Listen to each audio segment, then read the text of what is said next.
Hi, welcome back to Happy Apple Core Homestead. Today I'm going to give you a little tour of my pantry. This is not just any old pantry. This is my canning pantry and where I store my medicinals. And I thought you might like to see what I've been working on over the last year or so.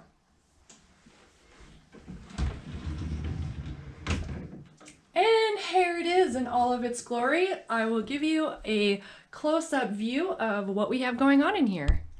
Hey, why don't we start at the top and go on down? So at the very top, we have quarts of green beans all the way across. And on top of there are sheets of cardboard. Way up here on top, I have half pints of pickled jalapenos, which are my favorite. This was all full, but I ate them all. And here on the second shelf, I have 44 different tinctures that I've made from the herbs in my garden. Next shelf down, we have quarts of Yukon Gold potatoes, some tomato sauce, we've got turkey broth, bone broth, and these quarts go back 7 deep, I think. And this next shelf here, we have carrots, both quarts and pints,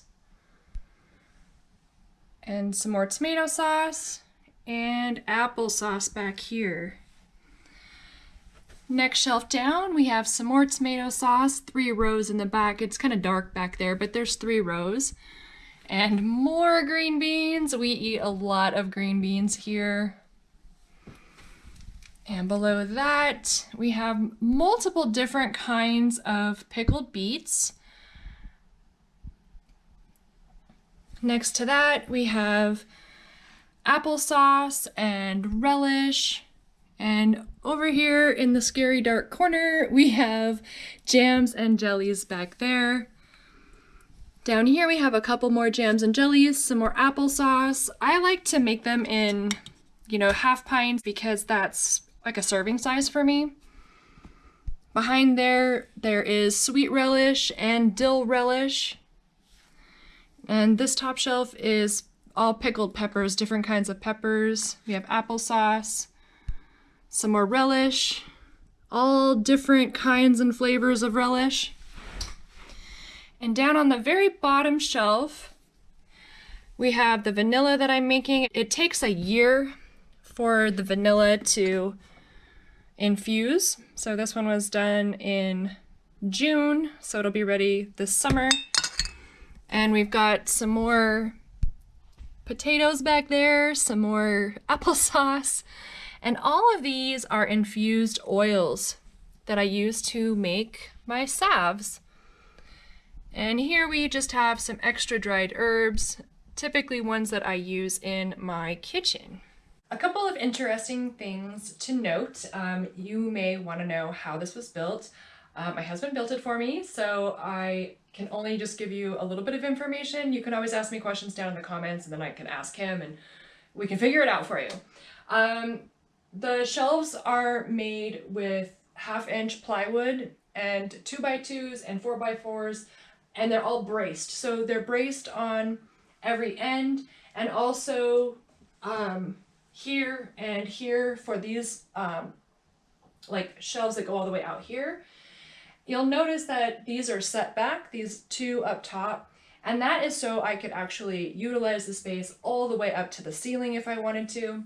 And because of this, you can't get in there unless it's set back, but I can add kind of like these plastic things down here. I could put these on top of jars or even just sheets of cardboard, and then I can add jars on top of these if I wanted to, but I like to be able to see my tinctures and get them out for orders and stuff like that. So that's pretty much how this was built. As you can see, I take my rings off. If you look at some of my other pantry tours and stuff like that, when I first got started, I had them on. I've decided that it's just better for me to take them off. And a lot of people say, well, where do you store them? I store them in a banker's box until that banker's box is full. I also store them on empty jars. So once I you know, eat these carrots, I'm gonna wash the jar, I'm gonna cover it with some plastic or something to keep it clean for my next use, and then I'll put a ring on and store my rings that way. Last thing I wanted to address, because I know somebody is gonna say something in the comment section, I do not have a earthquake barrier, like the little lip that goes up right here so that if these start jiggling, they don't jiggle and fall off onto the ground and shatter. And I have that for a reason, and it's because this door closes and there's only enough room here just for my fingers. And so there's only, I would say, 2 inches from this door to the jar. And if we had like a massive, massive earthquake, probably some of these are gonna start to move around a little bit. Not super worried about it. If this was an exposed pantry, and especially if I didn't have carpet on the floor, I might be thinking a little bit differently and make sure that that lip is put up. It's still an option in the future. If I asked Dan to put one up, I'm sure he would be happy to. And it really wouldn't take up too much extra space here, and it would ensure that if we had an earthquake, most likely none of my jars would break.